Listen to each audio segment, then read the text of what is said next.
ఓం సహనావతు సహనౌ భునక్తు సహ వీర్యం కరవావహై తేజస్వినావధీతమస్తు మా విద్విషావహై.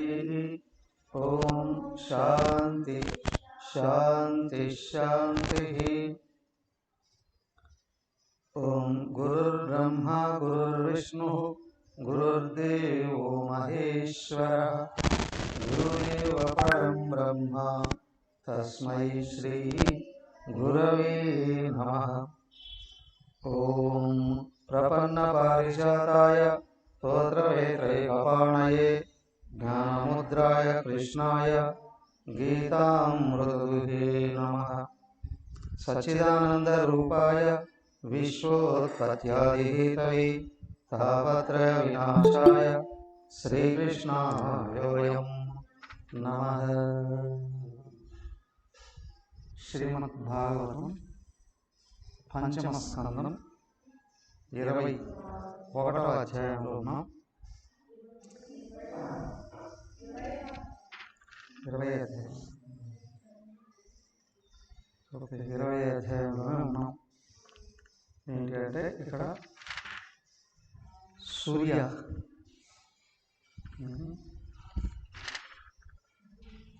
6 దీపాల లోకాల పర్వతాల వర్ణన గురించి చేస్తూ ఉన్నారు. 20 శ్లోకాలు అయితే కదా, 21 చూడండి.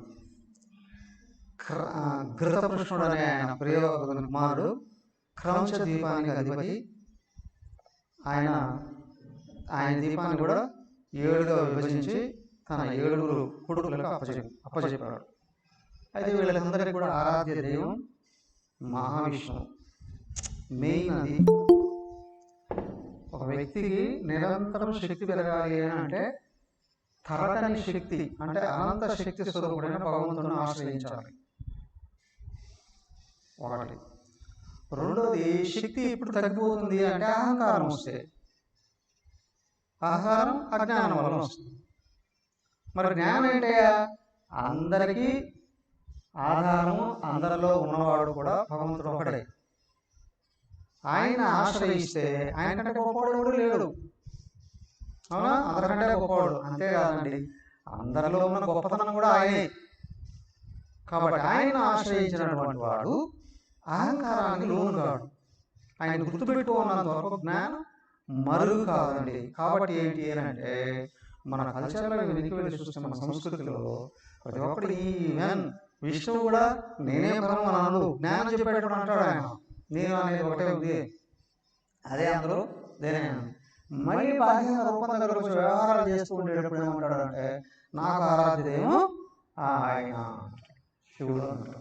అలాగే శివుడు ఉన్నాడు, ఆయన కూడా వ్యవహారాల దగ్గరకు వచ్చేటప్పుడు ఆయన ఏమంటాడు నాకు విష్ణువే పరమ అని అంటాడు.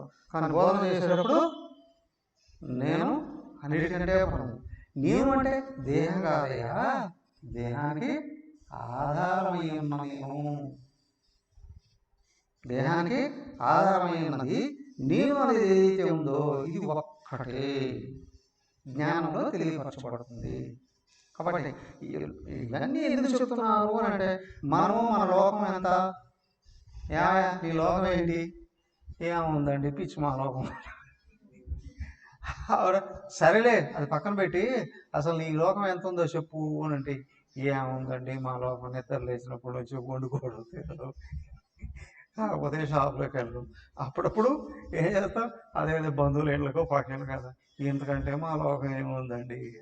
కాదండి, మేము దేశం అంతా చూసామండి. కొంతమంది ఏమంటే ప్రపంచం అంతా చూశాను. సరే, బ్రహ్మాండంలో ప్రపంచం ఎంత, అవునా? అనేక వేల మంది సూర్యుళ్ళు ఉన్నారు, అవునా? ఒక సూర్యుడికి ఓ 10 గ్రహాలు 33 ఉపగ్రహాలు ఉన్నాయి. దీంట్లో ఒక గ్రహం మన భూమి. ఆ భూమిలో 3 వంతులు నీళ్లు, 1 వంతు భూభాగం. దీంట్లో వందల కొలది దేశాలు. ఒక దేశంలో ఒక రాష్ట్రంలో ఒక జిల్లాలో ఒక మండలంలో మన ఊర్లో మనకున్న సంపద ఎంత, మనకున్న స్థాయి ఎంత, అలాగే వెనక్కి చూస్తే అహంకారం వెళ్ళిపోతుంది. ఏమండి నీరసించుకోవాలా? వెనక్కి తిరిగి చూడు ఆత్మ. అయ్యా, బ్రహ్మాండానికి కర్త అయిన భగవంతుడు ఉన్నాడే, ఆయనేనయ్యా నువ్వు, ఆయన అంశమేనయ్యా, ఆయన స్వరూపమేనయ్యాను. ఇక్కడ నీరసం పడాల్సిన అవసరం లేదు. కాబట్టి అహంకారాన్ని తొలగిస్తే అనంతుడివి గా ఎదగచ్చు. అహంకారాన్ని దేహం అనేది పట్టుకుంటే అన్ని చోట్ల భేదాలే చూస్తావు, దుఃఖాలకి హేతువులతాయి. అందుకే ఇదంతా కూడా బోధిస్తూ ఉంది. బాగా తెలుసుకో, ఇంకా తెలుసుకునే కొద్ది జ్ఞానం పెరుగుతుంది. జ్ఞానం పెరిగే కొద్ది ఏమవుతుందంటే అహంకారం పోవాలి. అర్థమైందా? నా జ్ఞానం పెరిగింది అని అంటే అహంకారం పోవాలి. అహంకారం పోతే సుఖం వస్తుంది. అహంకారం పోవాలంటే వినయం ఉండాలి. భగవంతుడు అంటే నేను నమ్ముతాను, అందరిని నమ్మనండి, ఆయనేనయ్యా అందరూ. నువ్వు కూడా, అవునా? నువ్వు కూడా ఆయనవే అయ్యున్నావయ్యా, అది గుర్తుంచుకో. చూడండి అదే వర్ణిస్తూ ఉన్నారు క్రౌంచ దీపాన్ని గురించి. ఆమో మధురహో మేఘపృష్ట సుధామా భ్రాజిష్ణు లోహితార్దో వనస్పతిరిది ఘృతపృష్ఠసుతా తేషాం వర్షగిరయ సప్త సప్తైవ నద్యః అశ్చాభిఖ్యాతాః శుక్లో వర్ధమానో భోజన ఉపవర్హిణో నందో నందనః సర్వతో భద్ర ఇది అభయ అమృతౌఘా ఆర్యకా తీర్థవతి వృత్తి రూపవతి పవిత్రవతి శుక్లేతి యాసామంబః పవిత్రమమలముపయుజ్యానాః పురుషర్షభ ద్రవిణదేవక సంజ్ఞా వర్షపురుషాపోమయం దేవమపాం పూర్ణేన అంజలినాయజంతే ఆపః పురుషవీర్యాస్త పునంతిర్భూర్భువస్వః తానః పునీతామేవగ్నే స్పృహ శతమాత్మనా భవః ఇది ఏవం పురస్తాత్ క్షీరోదాత్ పరిత ఉపవేశితః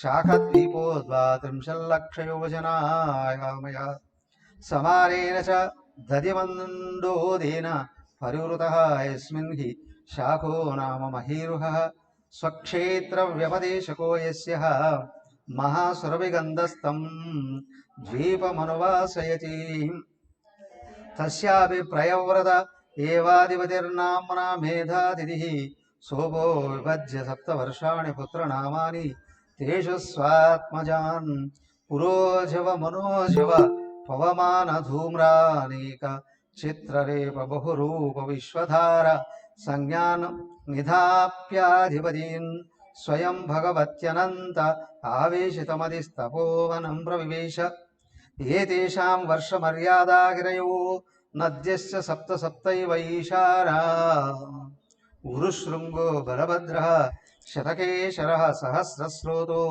దేవపాలో మహానసైతి అనఘా ఆయుర్ధ ఉభయ సృష్టిరపరాజిత పంచపదే సహస్ర స్తుతిర్నిజధృతిరితి.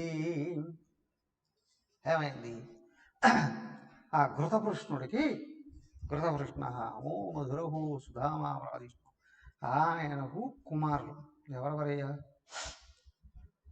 ఆముడు, మధురుహుడు, మేఘపృష్ఠుడు, సుధాముడు, భ్రాజిష్ఠుడు, లోహితార్ణుడు, వనస్పతి అని వాళ్ళకి కొడుకులట. కొడుకులకి ఆయన భూభాగం కూడా 7 భాగాలు విభజించాడు.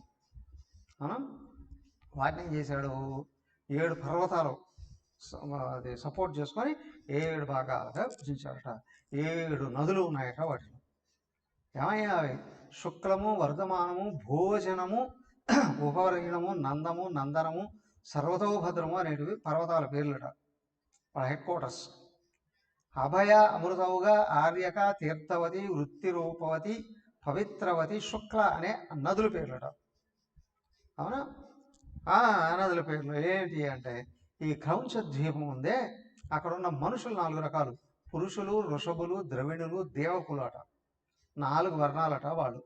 వాళ్ళు చాలా శుద్ధమైన మనసు కలిగినటువంటి వాళ్ళట, ప్రశాంత స్వరూపులట. అక్కడ ఉన్నటువంటి ఆ మనుషులందరూ కూడా ఆ నదులలో స్నానం చేసి వాళ్ళు చక్కగా జలాది దేవతట ఆయన ఆరాధిస్తారు. ఎవరు జలాది దేవత? నీటికి అధిదేవత ఎవరు? వరుణుడు. మన ఇంట్లో నీళ్లు బాగా ఉండాలంటే ఏం చేయాలి? వరుణుడిని పూజించాలి. వరుణుడిని గురువులాగానో పరమాత్మలాగానో పూజించినా ఇంకా అనుగ్రహం కూడా వస్తుంది. వరుణదేవునే అనుగ్రహం దొరికింది అంటే నీళ్లు పడతాయి. అవును, ఇంట్లో బోర్ వేసామండి, నీళ్లు పడలేదండి, ఏమైందండి? వీటిలో నీళ్లు పడలే. దేవుని ఆరాధించబోయా పడతాయి. ఈ దేవుని ఆరాధిస్తే మా ఇంట్లో నీళ్ళు ఎక్కడ వస్తాయండి? దైవానుగ్రహంతోనే అన్నీ కలుగుతాయి. కాబట్టి దేవుని ఆరాధిస్తే అనుకూలం అవుతుంది. సో కాబట్టి జలాల దేవత వీళ్ళకి దేవత. ఆయన వీళ్ళు ఏంటి అని అంటే వరుణదేవుడిని ఆరాధించారు.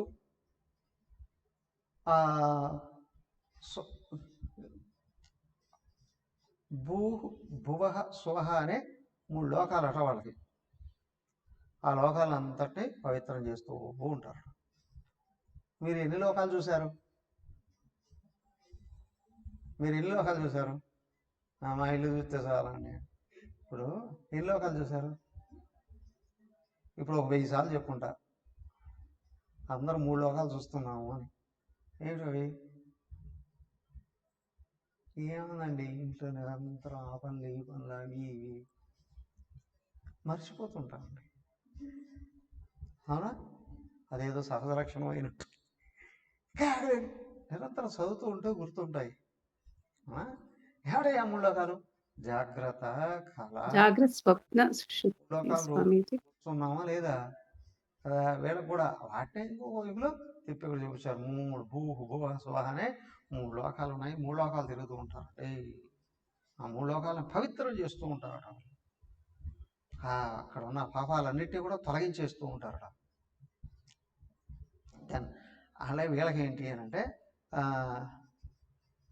వీళ్ళది క్షీర సముద్రం కదా, పాల సముద్రం. పాల సముద్రంలో ఉంటుంది. ఇప్పుడు మన భూభాగం ఏ లోకం, ఏ సముద్రంలో ఉంది? లవణ సముద్రం.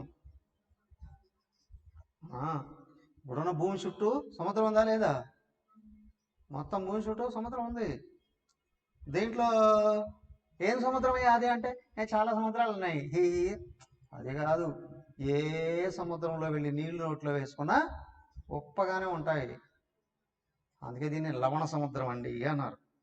అయితే ఈ క్రంచ ద్వీపానికి చుట్టూ ఉన్న సముద్రంలో ఎక్కడికి వెళ్ళి నీళ్ళు అడి తీసుకున్నా లాగా కాదు, పాలే. అలాగో మొత్తం అన్నీ పాలేనండి.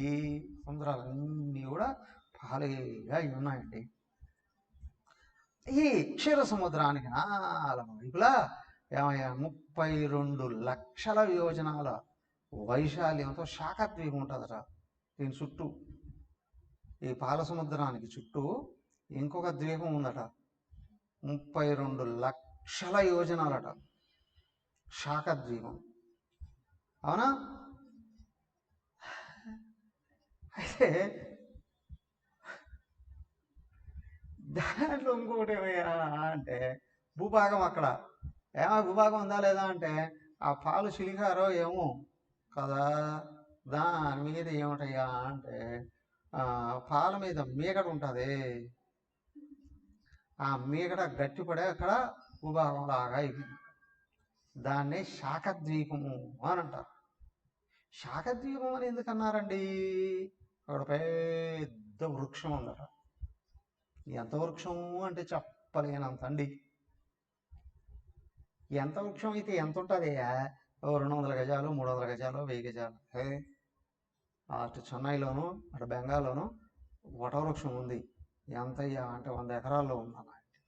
ఒక చోట 10 ఎకరాలు, ఒక చోట 100 ఎకరాలు. ఒకే చెట్టు మీ ఊరంతా ఉంటే అమ్మో ఎప్పటి నుండో ఉందండి. చాలా పెద్ద చెట్లు చూసాం అలాగే. అక్కడెక్కడ రాయచోటి, అనంతపురం డిస్టిక్, కడప జిల్లా, చిత్తూరు జిల్లాలో వస్తుంది. అక్కడ చూస్తాం 10 ఎకరాలు ఉంది చెట్టు. మర్రి చెట్టు. అక్కడ ఎందుకు వెళ్ళాము? అక్కడ ఎవరో మహాత్మురాలు తపస్సు చేసి ముక్తి పొందిందట. అక్కడ చూపిస్తారు. అక్కడ చూడడానికి పెద్ద చెట్టు. ఇంక వేరే చెట్లు ఉండవు. అంతా మర్రి చెట్టు అయితే ఓడలు వేసుకుంటూ ఉంటుంది కాబట్టి అంత బలంగానూ ఉంటుందండి. దీని మీద అంత పెద్ద వైశాల్యం కలిగినటువంటి గొప్ప వృక్షం ఉందట. కాబట్టి శాఖం అంటే చెట్టు కదా, మొక్క. దీనికి శాఖద్వీపము అనే పేరు వచ్చింది. అయితే చాలా అందంగా ఉంటుందట ఆ చెట్టు. అంతే కదా, చెట్టు నుండి పూలు, ఆకుల నుండి కూడా సుగంధ పరిమళాలు వస్తాయట. ఆకు రాదా? ఆకు నుండి వాసనలు వస్తాయి రావా? దానికి వస్తాయి. కొన్ని ఉంటాయి ఒకటి వాసన వచ్చేటటువంటివి. కొన్ని పూలు వస్తే వాసన వస్తాయి, కొన్ని ఆకుల నుండి కూడా వాసన వచ్చేటవి ఉంటాయి. కొన్ని దళాలు ఉంటాయి కదా, తీసుకొని వస్తే తులసి వాసన రాదా? ఇంకో పత్రి ఉంటాయి, రకరకాలు ఉంటాయి కదా వాసన వచ్చేటువంటివి. అలాగే ఇక్కడ మంచి వాసన వచ్చేటువంటి ఆ చెట్టు ఆకులంతా గుబాళిస్తూ ఉంటుందట. అయితే ఈ ప్రియవ్రతుడు కుమారుడు ఉన్నాడే మేధాతిథి అట. ఆయన ఆ దీపానికి అధిపతి. ఈయన ఏం చేశాడు? ఆ దీపాన్ని కూడా 7 భాగాలుగా చేశాడట. చేసి విభజించి ఏం చేశాడు? పురోజవుడు, మనోజవుడు, పవమానుడు, ధూమ్రానీకుడు, చిత్రరేపుడు, బహురూపుడు, విశ్వధారుడు అని 7 మంది కొడుకులకు అప్పచెప్పాడట. వాళ్ళందరూ కూడా భగవంతుడైన పరమాత్మ యందు దృష్టి కలిగి ఆరాధించుకుంటున్నారు. ఈయన తపస్సుకి వెళ్ళిపోయాడు. మేధాతిథి ఎవరైతే ఉన్నారో ఈయన ప్రియవ్రతుడు కొడుకు, ఆయన తపస్సుకి వెళ్ళిపోయాడు కొడుకులకు అప్పచెప్పేసి. వాళ్ళు కూడా ఆయన అప్పచెప్పేటప్పుడు కూడా ఏం చేశాడు? దాన్ని కూడా 7 భాగాలు చేశాడు కదా. అక్కడ కూడా 7 పర్వతాలని అప్పచెప్పేసి వెళ్ళాడు. ఏమయ్యా, ఇప్పుడు మన దేశం ఎటు పక్క ఉంటుందంటే హిమాలయాలకు ఉత్తరం పక్క ఉంటుందండి, దక్షిణం పక్క ఉంటుందండి అంటారు. అవునా? హిమాలయాలకి దక్షిణం వైపు ఉన్న భూభాగం ఏదైతే ఉందో భారతదేశం. ఏమండి, హిమాలయాలకి దక్షిణం వైపు ఏమి లేవా? ఉన్నాయా? లేదు. మళ్ళీ ఇటు వస్తే హిందూ మహాసముద్రమే లాస్ట్ కార్నర్ ఇది. అవునా? గ్లోబ్లో చూస్తాం అనుకోండి, లాస్ట్లో ఉంటుంది. మన దేశం దక్షిణ భాగంలో కన్యాకుమారి ఉంది కదా, కన్యాకుమారి నుంచి అంతా అటువైపు హిందూ మహాసముద్రం, ఇటు సందులు ఏది పాకిస్తాన్కి ఇటు పక్కకు వస్తే ఇది అరేబియా సముద్రం, ఇటువైపు చూస్తే బంగ్లాదేశ్ దాకా, ఇటువైపు బంగాళాఖాతం అని అంటారు. ఇవన్నీ చిన్నవి కదా. హిందూ మహాసముద్రం హిందూ దేశాన్ని ఆనుకున్నటువంటిది హిందూ మహాసముద్రం. లాస్ట్ కార్నర్ అదే. గ్లోబుకు చివరి కింద అదే వస్తుంది కదా, లాస్ట్ అదే వస్తుంది. అటువైపు వెళితే మనం పశ్చిమానికి వెళ్ళాము అని అనుకోండి, వెళ్ళకపోతే ఏమొస్తుందయా? పశ్చిమానికి వెళితే అమెరికా వస్తుంది.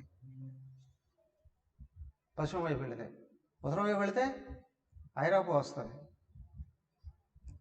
చైనా ఉంది కదా, చైనా, రష్యా, తర్వాత ఐరోపా అటువైపు వస్తుంది. సో కాబట్టి ఏమిటి అంటే ఇది కూడా లాస్ట్ భాగంలో మనకుంది. అలా హిమాలయాలకు అటు పక్కన ఉన్నది భారతదేశం అండి. అలాగే ఏమిటయ్యా, వీళ్ళకు కూడా ఏంటి దీని సరిహద్దులు పర్వతాలను బట్టి ఇచ్చారు. ఆయన ఏంటి అని అంటే ఈ చుట్టూ 7 నదులు కూడా ఉన్నాయట.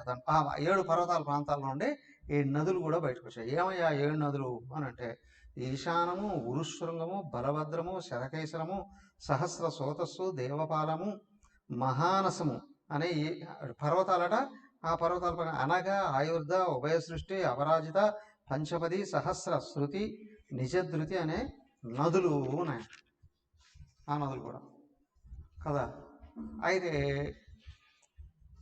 ఆ ప్రాంతాల్లో ఉన్నటువంటి జనులకు కూడా రకరకాల వర్ణాలకు కూడా పేర్లు ఉన్నాయి. ఏమిటవయ్యా చెప్తుంది? తద్వర్ష పురుషారతవ్రత సత్యవ్రత దానవ్రతానువ్రత నామాను భగవంతం వాయువాత్మకం ప్రాణాయామ విదూత రజస్తమస పరమ సమాధినాయజంతే. అంతః ప్రవిశ్య భూతాని యో బిభర్తి ఆత్మకేతుభిః అంతర్యామీశ్వరః సాక్షాత్ పాతునో యద్వశే స్ఫుటం ఏవమేవ దధిమండోత్తాత్ పరతః పుష్కరద్వీపస్తతో ద్విగుణాయామః సమంతత ఉపకల్పిత సమానేన స్వాదోదకేన సముద్రేణ బహిరావృతో యస్మిన్ బృహత్ పుష్కరం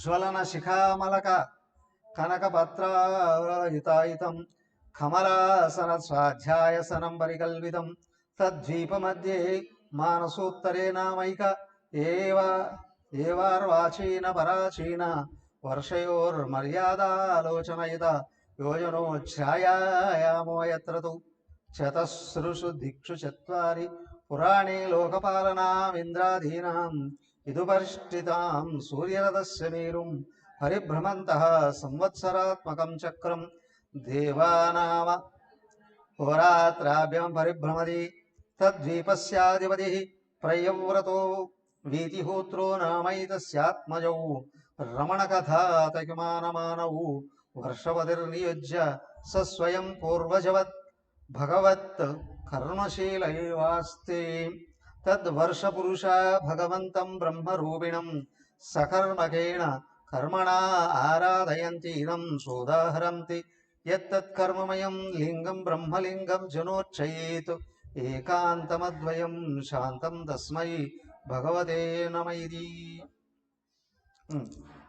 ఏమయ్యా అక్కడ ఏముంది అంటే ఆ ద్వీపంలో ఋతవ్రతుడు సత్యవ్రతుడు దానవ్రతుడు అనువ్రతుడు అనే 4 వర్ణాలు ఉన్నాయి. ఇదేంటండి వ్యక్తుల పేర్లు ఉన్నట్టున్నాయి, వ్యక్తుల పేర్లు ఉన్నట్టున్నాయి కదా. అదేంటండి అదే విషయం ఏంటంటే ఋతవ్రతుడు ఒక వర్గానికి పేరు. ఋతం అంటే సమష్టి ధర్మం, దాన్ని సమష్టి ధర్మాన్ని ఆచరించేవాడు ఋతవ్రతుడు. సత్యవ్రతుడు వ్యక్తి ధర్మాన్ని ఆచరించేవాడు, వ్యష్టి ధర్మాన్ని ఆచరించేవాడు. దానవ్రతుడు కొంతమందికి ఏంటంటే నిరంతరం సంపాదించడం, దానాలు చేయడం, సంపాదించడం, దానాలు చేయడం ఏంటి. అనువ్రతుడు వీళ్ళందరినీ కూడా అనుసరించు. అన్నీ అవే వస్తాయి, 4 రకాలుగా ఉన్నటువంటివి ఏ వస్తాయి. ఒక్కొక్క చోట కాకపోతే ఒక్కొక్క రకమైనటువంటి పేరు మార్పు వస్తుంది అంతే. ఓకే, 4 వర్ణాల వాళ్ళట వీళ్ళు చక్కగా నిత్యం నిరంతరం ప్రాణాయామం చేస్తుంటారు. ప్రాణాయామం అంటే ఊరికి గాలి పీల్చుకుంటూ ఉంటారండి కాదు. ప్రాణం సమష్టి శక్తి, దాన్ని అనుసరిస్తూ దేహేంద్రియ మనోబుద్ధుల్ని నిగ్రహంలో ఉంచుకుంటూ ఉంటారు. ప్రాణం ఎక్కడ చేస్తుంది? ఊపిరే కదా. ఊపిరేనా? ఊపిరి రూపంలో గాలి లోపలికి వెళ్ళిపోయి ఇంకొండి లోపల 5 ప్రాణాలు 5 ఉపప్రాణాలు అయ్యి ఏం చేస్తుంది? బాడీ అంతా నడిపేది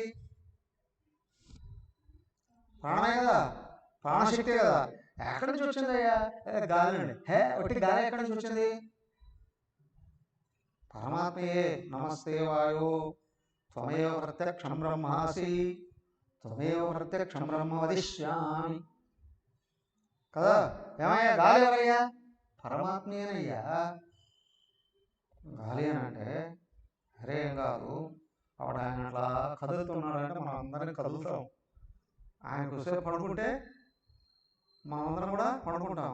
ఆయన అయితే లేస్తాడేమో, మనం లేము మళ్ళీ ఆ తర్వాత మనం ఏమో లేము. అందుకే ఆయన భగవంతుడు ఆయన పడుకోడండి అసలే. కాకపోతే ఆయన పరుగులు తీస్తూనే ఉంటాడు. కాకపోతే ఒక్కో చోట నిదానంగా, ఇంకో చోట పరుగులు తీస్తూనే ఉంటాడు. అవునా? వాళ్ళ భగవంతుడిని ఎవరు శ్రీహరిని ప్రాణాయామం ద్వారాగా ఆరాధిస్తూ ఉంటారండి. అవునా? ఆయనే ప్రాణదూత రూపంలో ఆయన దేహంలో ప్రవేశించి వాళ్ళందరినీ రక్షిస్తూ ఉంటాడండి. కనిపించే బ్రహ్మాండం అంతా విరాట్ స్వరూపుడుగా ఆయన చేతిలోనే ఇదంతా రక్షించబడుతూ నడపబడుతూ ఉంటాం. అలాగే ఈ క్షీర సముద్రానికి అటుపక్క ఇంకొక సముద్రం ఉందట. అదేమిటో మజ్జిగ సముద్రం. మజ్జిగ సముద్రం అట తక్రం అదే కదా. ఆ సముద్రం ఉందట. అది దీనికంటే ఇంకా రెండింతలు ఉందట. రెండింతలు ఉందట. దాన్ని ఏమంటారు? పుష్కర ద్వీపము అనేది ఉందట. ఇప్పుడు మనం చెప్పింది మజ్జిగ అనేది కాదు, ఇది మేగడ అని అంటామే. పాల సముద్రం అంటే మేగడ మీద లోకం ఉంది అని. దానికి అటు పక్కన ఏముంది అంటే పుష్కర ద్వీపం. ఇదేమయ్యా అంటే అది ఎంత ఉందో ఇది ఎంత ఉందండి. దాంట్లో అత్యద్భుతంగా ఆ నీళ్లు చాలా ఎలా ఉంటాయి? మధురంగా ఉంటాయి. మజ్జిగ బాగుండదా? బాగుండదా?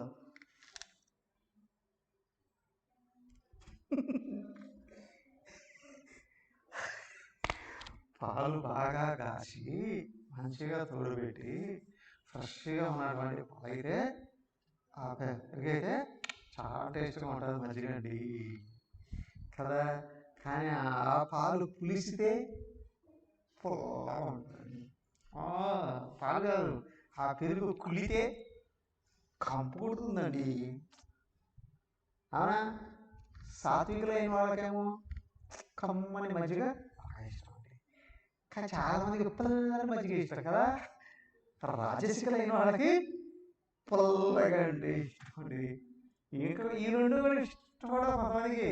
4-5 రోజుల తర్వాత మురిగిపోయిందే చాలా ఇష్టం.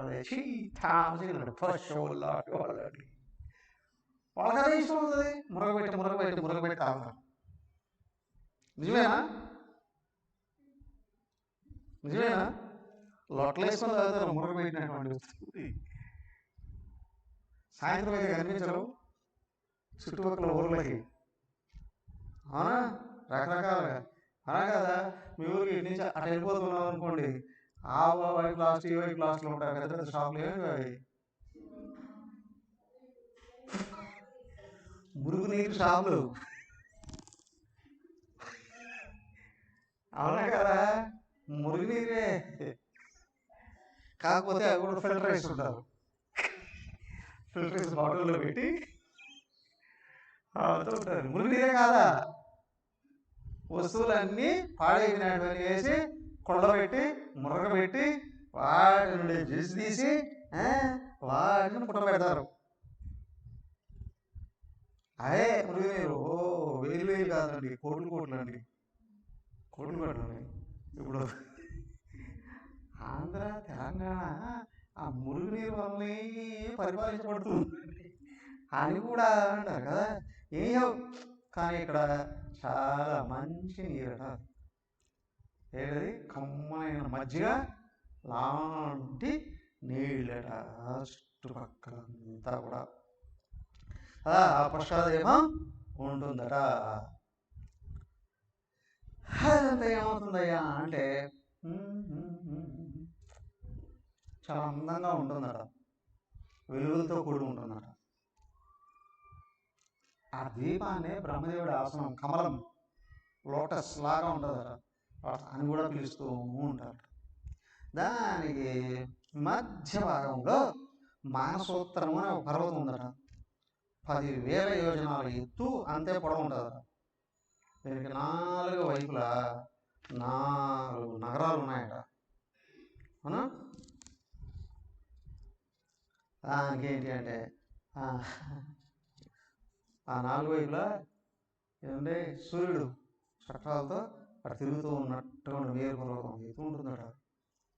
ఆయనకి సూర్యుడు అట్లా ఉత్తరానికి వెళుతూ ఉంటే ఉత్తరాయణం అని, ఇటు పక్క దక్షిణాయనం అని కూడా అంటారు. మేరు పర్వతం లాగా ఉంటుంది. అక్కడ కూడా మానవులు హాయిగా జీవిస్తూ ఉంటారు. వాళ్ళు కూడా రాత్రి పగలు కూడా ఉంటాయి. వస్తాయి రాత్రి పగలు. భూమికి ఒక్క సూర్యుడు వెళితే ఏ పక్క అయితే వెళ్ళాడో అది పగలు ఉంటుంది. ఇప్పుడు అమెరికాలో తెల్లారితే ఉందండి, వాళ్ళకి 9 గంటలు అట్లా ఉంటుంది, 9 అలా ఉంటుంది పగలు. మనకు రాత్రి అండి. ఏంటండి వాళ్ళు పడవ వైపు ఉన్నారు, మనం తూర్పు వైపు ఉన్నాం. భూమికి తూర్పు వైపు మనం ఉన్నాం, పడవ వైపు కూడా ఉన్నారు కదా. సూర్యుడు ఏం చేస్తాడు, అలాగా వెళ్తాడు, ఏదో భూమి తిరుగుతుందండి అని అన్నప్పుడు భూమికి ఏ వైపు అయితే సూర్యుడు ఉన్నాడో అది పగలు, భూమికి ఆపోజిట్ అటు సూర్యుడికి ఆపోజిట్ రాత్రి అండి అని. వాళ్ళు కూడా రాత్రి పగలు ఉన్నాయట. ఈ పుష్కర దీపంలో ఈ ప్రియవ్రతుడు కుమారుడు ఉన్నాడు, వీతిహోత్రుడు అని ఆయన అధిపతట. ఆయనకే 2 పుత్రులట, రమణకుడు దాతకి అని. అతను ఈ ద్వీపాన్ని 2 కొడుకులు కదా 2 భాగాలుగా విభజించేశారు. వాళ్ళు ఈయనలాగా తండ్రిలాగానే వాళ్ళు కూడా నిత్యం నిరంతరం భగవత్ సేవ చేస్తున్నారు. జనరల్గా అనుకుంటారు ఏమని, దేవుడు పూజ చేస్తున్నారు అని అనుకోండి.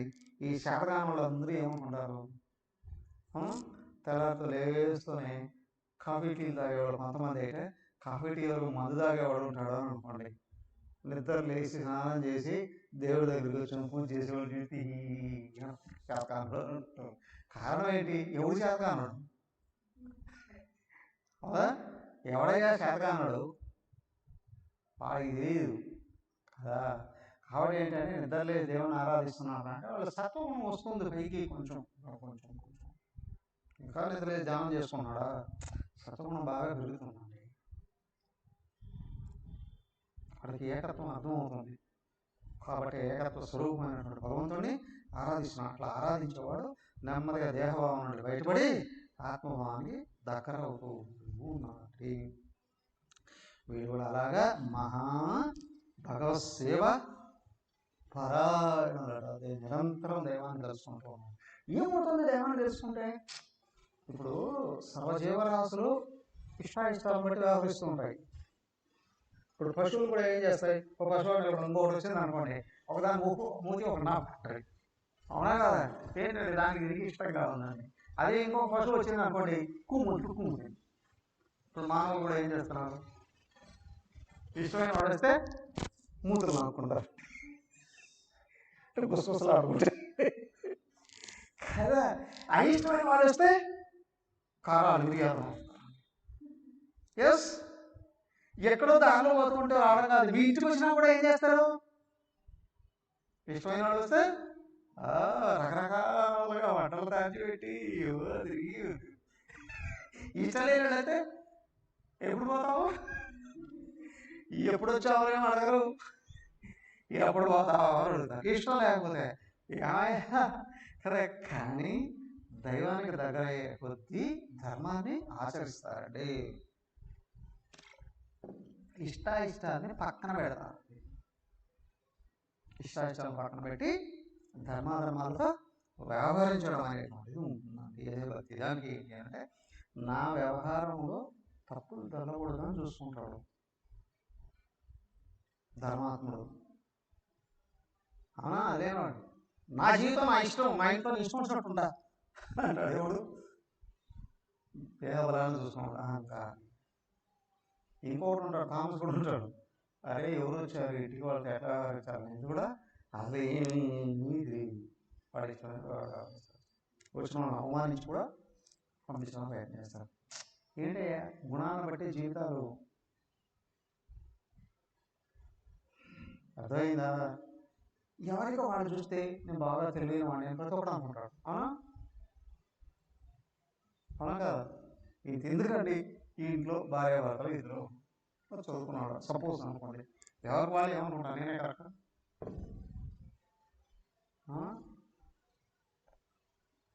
జనరల్గా ఎంత వినేదలతో ఉన్నప్పటికీ కూడా,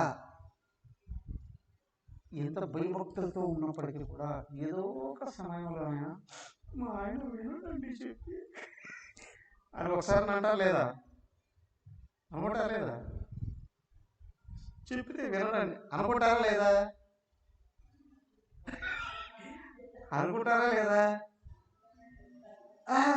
అవునా కదా. ప్రతి ఒక్కరు అనుకుంటారు. ఎందుకంటే నేను కరెక్ట్, ఆయన కరెక్ట్ కాదు అని చెప్తే వినడండి అదే భావం వస్తుంది. ఏంటి అంటే, కానీ ఇది పోవాలి అంటే ఏంటి అని అంటే, శాస్త్రజ్ఞానాన్ని బాగా లోపల పెట్టుకొని, అవునా నేను ధర్మంగానే నడుచుకోవాలి అని అనుకుంటున్నప్పుడు, అప్పుడు ఎదుటివాడు భర్త కావచ్చు, లేదా అన్నదమ్ములు కావచ్చు, బావలు బాధలు కావచ్చు, అత్తమామలు కావచ్చు, ఎవరైనా సరే ఎవరు కరెక్ట్గా ఉన్నారు అనేది మీ దృష్టికి వెనకాల శాస్త్ర జ్ఞానం ఉంటే నీకు తెలుస్తుంది. శాస్త్రజ్ఞానాన్ని పట్టుకొని, దైవాన్ని హృదయంలో పెట్టుకొని, కన్నడ శాస్త్రజ్ఞానాన్ని పెట్టుకొని వ్యవహరించేటువంటి వాళ్ళకి, అవునా ఎవరు శాస్త్రబద్ధంగా ధర్మబద్ధంగా ఉన్నారో వాళ్ళ మీద గౌరవం ఏర్పడుతుంది. ఎవడా రెండు వదిలేసి నడుస్తున్నాడో అది ఉండదు, ఆ గౌరవం అనేది ఉండదు. అధికారం భయంతో గౌరవం ఉండదు కదా. కాబట్టి ఏంటి, నువ్వు రైటా రాండా జ్ఞానాన్ని బట్టి చూడాలి, కొలవద్దాలి. జ్ఞానం అనేది లేనప్పుడు ఇష్టాలతో చూడటం అనేటువంటి ఉంటుంది కదా. కాబట్టి ఇలాగా భగవంతుని హృదయంలో పెట్టుకొని మీరు నడుచుకుంటున్నారండి అంటే, భగవంతుడు ఒక రూపమైన కాదు, ఆయన జ్ఞానం ప్రధానం. రూపం హృదయంలో ఉంటుంది, త్వరలో ఆయన గురించిన జ్ఞానం ఉంటుంది. ఋషిరువాచ తతః పరస్తా లోకాలోకయోరంతరాలే పరిత ఉపక్షిప్తః యావన్ మానసోత్తరమేవంతరం తావదీ భూమి కాంచన్యాన్యా దర్శత లోకమాయస్యాం రహితః పదార్థో న కంచిత్ పునః ప్రత్యుపలభ్యతే తస్మాత్ సర్వతస్వ పరిహృతాసీత్ లోకాలోకై సమాఖ్య యదనేనాలోచనలోక లోకస్యాంతర్వర్తినావస్థాప్యతే స లోకత్రయాంతే పరిత ఈశ్వరేణ విహితో యస్మాత్ సూర్యాదీనాం భువావర్గాణాం జ్యోతిర్గణానాం గవస్తయోర్వాచీనాం శ్రీలోకానావితన్వానాన కదాచిత్ పరాచీనాః భవితుముత్సహంతి తావదున్నహనాయామః ఏతావాన్ లోక విన్యాసో మానలక్షణ సంస్థాభిర్విచింతితః కవిభిః సతో 50 కోటి గణితస్య భూగోళకస్య తురీయభాగోయం లోకాలోకాచలః తదుపరిష్టాచ్చతుర్దృష్ట్వా స్వాత్మయోనినాఖిల జగద్గురుణాధినివేశితాయే విరదపతయ ఋషభః పుష్కరచూడో వామనో అపరాజితః ఇది సకల లోకస్థితిరవః తేషాం స విభూతీనాం లోకపాలానాం చ వివిధ వీర్యోపబ్రహ్మణాయ భగవాన్ పరమమహాపురుషో మహావిభూతిపతిం పర్యామ్యాత్మనో విశుద్ధ సత్వం ధర్మజ్ఞాన వైరాగ్యశ్చ యాద్యష్టమహాసిద్ధ్యుపలక్షణం విశ్వక్సేనాదిభిః స్వపార్షద ప్రవరైః పరివారితో నిజవరాయుధోపశోభితైః నిజపుంజదండైః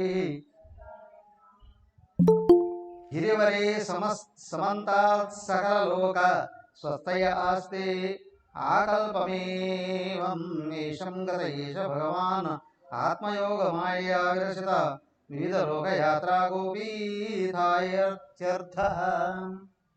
ఋషివాచ ఏం చెప్తున్నాడు? ఏ ఋషి ఇక్కడ చెప్తున్నది? సుమహర్షి పరీక్షితుడికి చెప్తున్నాడు. తదా పరస్థా లోకాలోకనామాలోచనో లోకాలోకయోరంతరి పరిపక్షిప్తః. అయ్యా ఓ పరీక్ష మహారాజా, ఈ మధుర జలం ఉందే, మజ్జిగ సముద్రం అన్నారు కదా, తక్క సముద్రం అని, దానికి వెలుగుల లోకాలోకము అని ఒక పర్వతం ఉన్నారు. అది భూలోక అంటే భూలోకం అన్ని వైపులా సూర్యకిరణాలు ప్రకాశిస్తున్నాం, భూమి చుట్టూ ఉంటారు. ఆ భూమికి ఇంతకుముందు చెప్పారు దానికి అటువైపుగా ఉంటుందండి. ఏమయ్యా అంటే అది కూడా ఏమైంది అంటే మేరు పర్వతం లా ఉంటుందండి. దాని తర్వాత సువర్ణమైన ఇంకో పర్వతం ఉంది, సువర్ణ పర్వతం. అది కూడా స్వచ్ఛంగా అర్థంలాగా ఉంటుంది. దాని మీద ఏదైనా వస్తువు కానీ పడింది అని అనుకోండి, ఆ పర్వతం మీద స్వర్ణ పర్వతం ఇంకేది దొరకదట అంటే అర్థం అని అన్నారు కదా, అర్థం మీద పడితే జారిపోతుంది, వెళ్ళిపోయినట్టుగా వెళ్ళిపోతుంది. అది అంత అద్భుతంగా శుద్ధంగా ఉంటుంది ఆ పర్వతం. అక్కడ ఏంటి అంటే దేవతలు తప్పితే ఇంకెవరూ ఉంటారంటే ఆ పర్వతంలో దేవతలు మాత్రమే అక్కడ ఉంటారండి. స్వర్ణ పర్వతం అక్కడ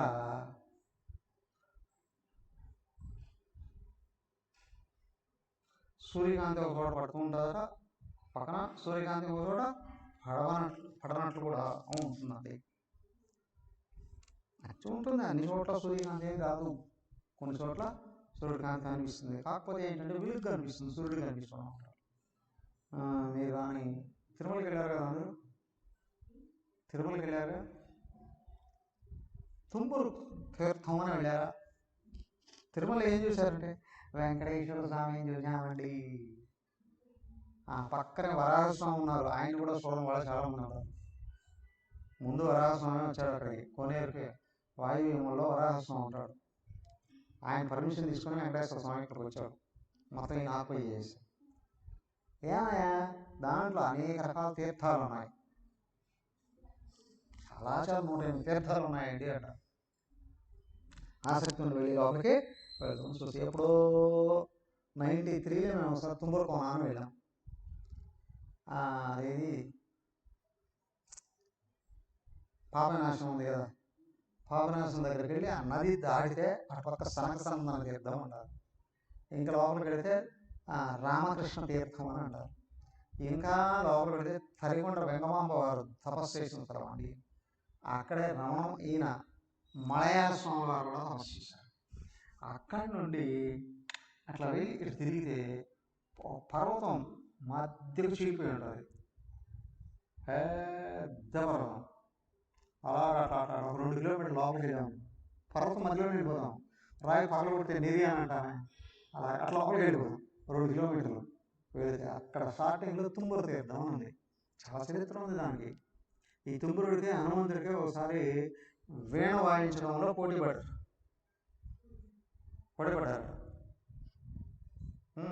అందులో ఒక ఆయన వీణ వాయిస్తుంటే పర్వతం కలిగిపోయిందట, కట్ చేసినట్టు మన దాంట్లో అరగంట కూడా రోజు సూర్యుడు కనిపించడు, రోజు మొత్తం మీద అరగంట కూడా కనిపించాడు సూర్యుడు. అదే 2 కిలోమీటర్ లోపల ఎప్పుడో 93లో మొన్న మళ్ళీ 20 ఏళ్ళ తర్వాత 2022లో తుంబురు తీర్థం కొన్ని ఫోటోస్ పెట్టాను చూడండి. అలాగే ఏంటంటే భూమి మీద అనేక రకాల ఇవి ఉంటాయి, అన్ని చోట్ల ఎప్పుడు సూర్యుడు కనిపిస్తాడండి అని కూడా అనడానికి వీలు లేదు. అదే మధ్యధరా సముద్రం దగ్గర ఎక్కడో సంవత్సరానికి ఒక రోజే కనిపిస్తాడు సూర్యుడు. భూమి కరెక్ట్గా పైన ఉంది అనుకోండి, ఆ పై పక్క సంవత్సరానికి ఒక రోజు సూర్యుడు కనిపిస్తాడు, ఆ తర్వాత కనిపించడండి. ఇప్పుడు ఉత్తరాయణం దక్షిణాయనం ఉంది కదా, ఆ సెంటర్కి వచ్చినప్పుడు మాత్రమే అండి, మళ్ళీ సంవత్సరం పడుతుందండి. ఎందుకంటే ఈయన 6 నెలలు అటు వెళ్తారు, మళ్ళీ వస్తారు, అక్కడికి వచ్చే సంవత్సరం మళ్ళీ ఒక రోజు కనిపిస్తారు, ఆ తర్వాత మళ్ళీ కనిపించారు. అలాంటివి కూడా ఉన్నాయి కదా. అయితే ఈ లోకాలోక పర్వతం ఏదైతే ఉందో 3 లోకాలకి సరిహద్దులుగా స్థాపించాడట భగవంతుడు. అవునా, సూర్యుడు ఉన్నాడే ఈ లోకాల పర్వతాలు ఉండి 3 లోకాల్లోనూ సూర్యుడు కనిపిస్తూ ఉంటాడు కదా. ఆ ధ్రువలోకంలో కూడా కనిపిస్తూ ఉంటాడు ఈ సూర్యుడు యొక్క వెలుగులు. ఏ సూర్యుడు ఏమో, ఏ సూర్యుడు ఈ భూమికి సంబంధించిన సూర్యుడు ఆయన, ఇంకా ఎంతమంది సూర్యుడు ఉన్నారు, 1000 మంది సూర్యుడు ఉన్నారట ఆకాశంలో, 1000 మంది సూర్యుడు ఉన్నారట. ఏమంటే ఒక సూర్యుడే తట్టుకోలేకపోతున్నామని అన్ని సూర్యులు ఒకసారి కలుస్తారట, అప్పుడు మొత్తం సర్వలోకాలు భస్మం, అలాగే ఇదంతా కూడా ఆయన భగవంతుడు తిరుగుతూ ఉంటాడండి, సూర్యుడు వస్తూ ఉంటాడండి అని అన్నారు. అయితే ఇప్పుడు అనేక రకాల లోకాలు చెప్పారు కదా, వాటిలో అన్నిట్లో ఏంటి అని అంటే ఈ భూగోళము, ఈ 7 లోకాలు, వీటన్నిటిని కూడా 50 కోట్ల యోజనాలు వెడల్పు ఏదైతే ఉంటుందో ఆ స్థాయిలో 4వ భాగంలో ఉంటుంది లోకాలోక పర్వతం.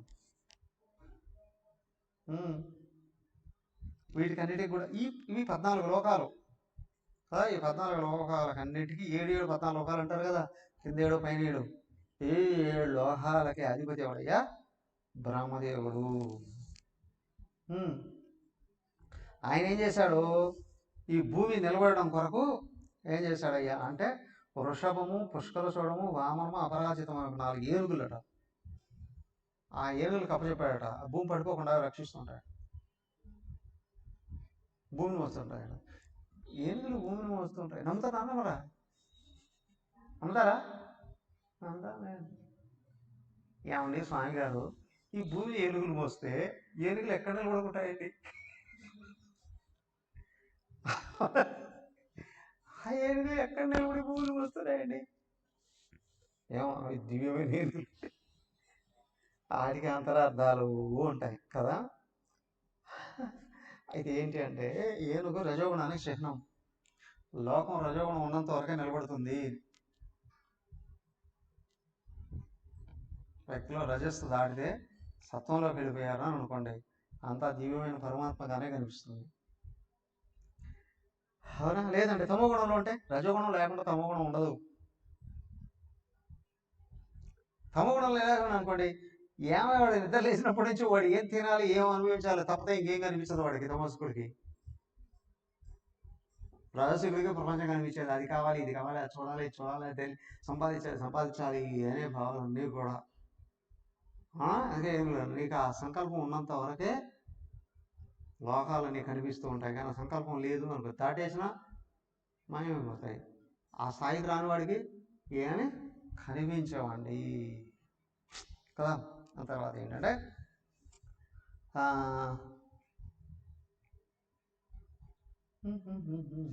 బ్రహ్మదేవుడు కదా వీళ్ళందరికీ రక్షకుడు. ఈ 4 ఏనుగులకు అప్పచెప్పాడట. ఆయన అవి దీని అంతటిని మోస్తూ ఉన్నాయండి. తర్వాత ఏమయ్యా, వీటికన్నిటి కూడా అధిపతి ఆయన నారాయణమూర్తి కదా. ఆయన ఏం చేశాడయ్యా, సకల దేవతల్ని పిలిపించుకొని వీటినన్నిటినీ కూడా నడిపిస్తూ ఉన్నాడు. బట్ ఆయనేమో ఎక్కడున్నాడు? వైకుంఠంలో ఉంటాడులేండి. వైకుంఠంలో అంటే ఒక రూపమే కదా, సర్వవ్యాపకంగా ఉంటాడు ఆయన. ఆయన పూర్తి జ్ఞాన స్వరూపుడు. అంతేకాదు ఆయన లక్షణాలు కూడా ఉన్నాయి. ధర్మం, జ్ఞానం, వైరాగ్యం, ఐశ్వర్యం, మహాశక్తులు ఇవన్నీ కూడా ఆయన చేతిలో ఉంటాయట, ఆ శక్తులన్నీ. అంతేకాదు ఇంకా శంఖచక్ర గదా పద్మ కూడా పట్టుకొని ఉంటాడు కదా. అయితే ఏం చేస్తాడు? యోగమాయ, ఇవన్నీ కూడా మాయా అన్నారు. శక్తి స్వరూపం. మాయా అంటేనేమో నిజం కానివి అని కాదు, అది ఉన్నది ఒకరు అయితే ఇంకొకరు. కాంతి బల్బులో నుండి వస్తుందండి అని అంటాం, కానీ కాంతి ఎక్కడి నుంచి వస్తుంది? కాంతి వచ్చేది కరెంట్ నుండి, కానీ పైకి చూస్తే పైన నుండి బల్బులో నుండి వస్తుందండి. పవర్ ఎంత గొప్పగా ఉన్నప్పుడు కూడా బల్బు స్థాయిని బట్టే వెళ్తారు వస్తుంది. వెళ్తురు ఎక్కువ కావాలంటే బల్బ్ పవర్ పెంచుకోగలగాలి కదా. అయితే ఏంటంటే అలాగే భగవంతుడు ఒక్కడే అంతటా ఉన్నాడు. కాకపోతే ఒక్కొక్క రూపం నుండి ఒక్కొక్క రకమైన శక్తిని పైకి పంపిస్తూ ఉంటాడు. ఒక్కొక్క బల్బు నుండి ఒక రకమైన కాంతి, ఒక స్థాయిలో కాంతి వచ్చినట్లుగానే. కాకపోతే ఆయన అంతటా ఉన్నాడు. కాకపోతే ఒక్కొక్క రూపం నుండి ఒక్కొక్క చోటు నుండి ఆ శక్తిని ప్రసరింపజేస్తూ పరిపాలన చేస్తూ ఉన్నాడండి. మిగతా 4 శ్లోకాలు 42. యోంతర్ విస్తార ఏతేన హే లోక పరిమాణం వ్యాఖ్యాతం యద్బహిర్లోకాలోకచలాత్ తతః పరస్తాత్ యోగేశ్వరగతిం విశుద్ధాముదాహరంతి. అండమధ్యగతః సూర్యో ధ్యావా భూమోర్యదంతరం సూర్యాండగోళయోర్मध्ये కోట్యస్యోపంచవింశతిః మృతేండ ఏష ఏతస్మిన్ యదభూతభూతాండ ఇది వ్యపదేశः హిరణ్యగర్భ ఇది యద్హిరణ్యాండసమంభవః సూర్యేణ హి విభజ్యంతే దిశఖం ద్యోర్మహీభిదాం స్వర్గాపవర్గౌ నరకా రసోకాంసి చ సర్వశః దేవతిర్యగ్మనుష్యాణాం సరీసృప సవిరుధాం సర్వజీవన ఆయానాం సూర్య ఆత్మదృగీశ్వర. ఇది శ్రీమద్భాగవతే మహాపురాణే పారమహంస్యాం సంహితాయాం పంచమస్కంధే వింశోऽధ్యాయः అత ఏకవింశోऽధ్యాయः.